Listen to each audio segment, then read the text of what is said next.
feel like you can't meditate or you'll never be good at it because you just can't get your mind to stop? Or are you close to giving up, or you feel like you'll never get good at it because of all the chatter? You just can't quiet your mind. Hold on, because in this video, I'm going to show you an ancient magical technique that I learned from a secret society that's going to help you quiet your mind in a very loving but very powerful way. And this is going to be a game changer for you. Also, I'll explain how you've been sold a lie about meditation and what the end goal of it is. I'll reveal the truth and give you strategies that you can put into place immediately in order to create the change that you're craving. Ready? Let's go.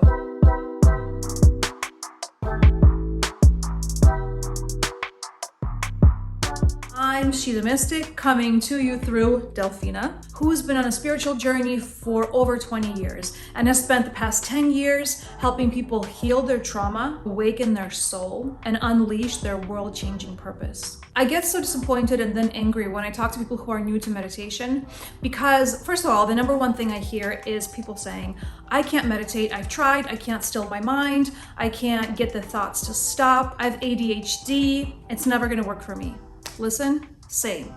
Totally valid, a totally good reason to feel like you're not going to be able to meditate. The reason people stop isn't because they can't quiet their mind, it's because they've been told that the goal of meditation is to quiet your mind, and basically unless you have an empty mind free of thoughts and you're just in this blissful nirvana place, you're not doing it right. And that's not the truth at all. What happens is people trying to get to this goal to quiet their mind by just sheer force of will, trying to get their thoughts to stop, telling their mind to shut up, and it basically creates more frustration and creates the opposite of what you're going for.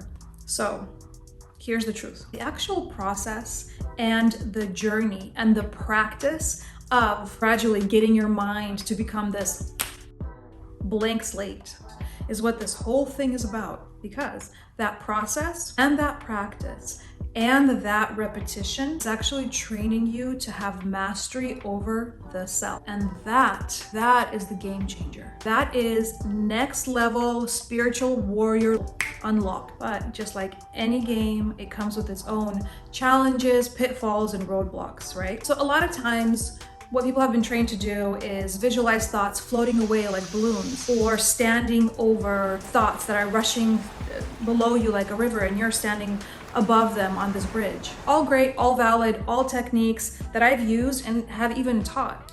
But that's kind of like going into a loop of trying to escape thoughts by using more powerful thoughts. So we're just gonna pull out of that whole thing and give you some keys that are going to help you realize that A, meditation is warrior training for your mind, conditioning for your body, and it's a communication valve for your soul. B, there are many different types of meditation, and some of them use the power of thought and imagination and could very much take advantage of your overactive mind. Video on that soon. Make sure you're subscribed so you don't miss it. And C, the most important thing to realize and understand, the thoughts you're trying to get rid of, they're there for a reason, and they're there in service to you.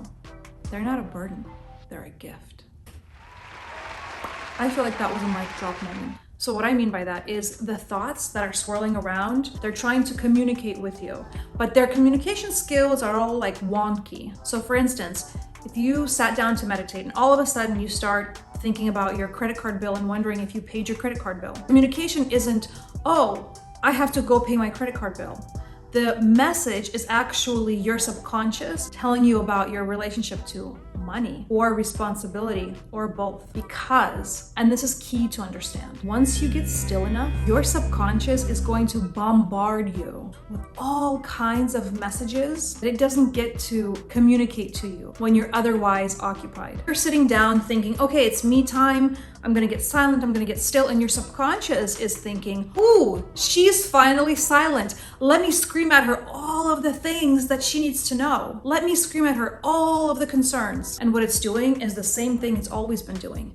It's trying to be in service to you in the way that it's been programmed to. And unfortunately, most of us are walking around with very faulty programming. So what's the solution? First of all, side note, shadow work is the answer. I have a whole series on it. Truly doing shadow work will liberate you, it will heal you, it will transform your relationship with yourself and others. But when it comes to meditation, the answer is a very simple, powerful technique that's actually taught to initiates of a magical order. And it's described as churning towards the second mind and listening. I know it sounds very simple, but the most powerful, the most profound things usually are the simplest. When I tried this, I was absolutely blown away by how quickly I got results and how powerful this was. I was also pretty shocked that I didn't get to this on my own or sooner, because when I work with people to do shadow work or inner child healing, we do this kind of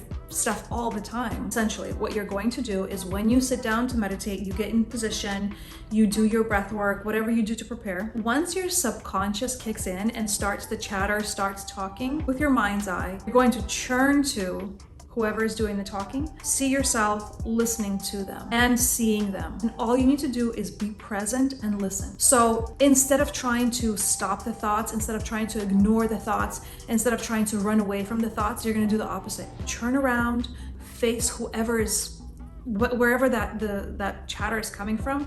You're going to look at it and you're going to listen to it. And you're not listening sarcastically. You're listening with an open mind and an open heart. Don't be annoyed. Listen and make the subconscious feel heard and seen. This is crucial. As you are watching and listening to the second mind, to the subconscious, it will come to a place where it no longer needs to scream and shout and try to get your attention and chatter nonstop, because it is being seen and heard. And this is a practice you're going to repeat every single time you sit down to meditate. And you will notice that after a while, it could be seconds, it could be minutes, that chatter will stop, because whatever needed to be communicated was communicated and you didn't run from it. The subconscious, the second mind felt seen and heard. So of course, like anything, mastery takes practice. The more you do it, the better you'll get at it. You'll get to a point where that voice almost never turns on because it no longer feels stifled. And at the same time, you will gain mastery over your mind. The first time you try this, it's gonna blow your mind. So I want you to promise me that you're going to come back to this video and tell me what happened when you tried it. I think you should definitely try it today, like right now. But first, watch this video that has been recommended to you by the YouTube algorithm. And remember to like this video for the algorithm, of course.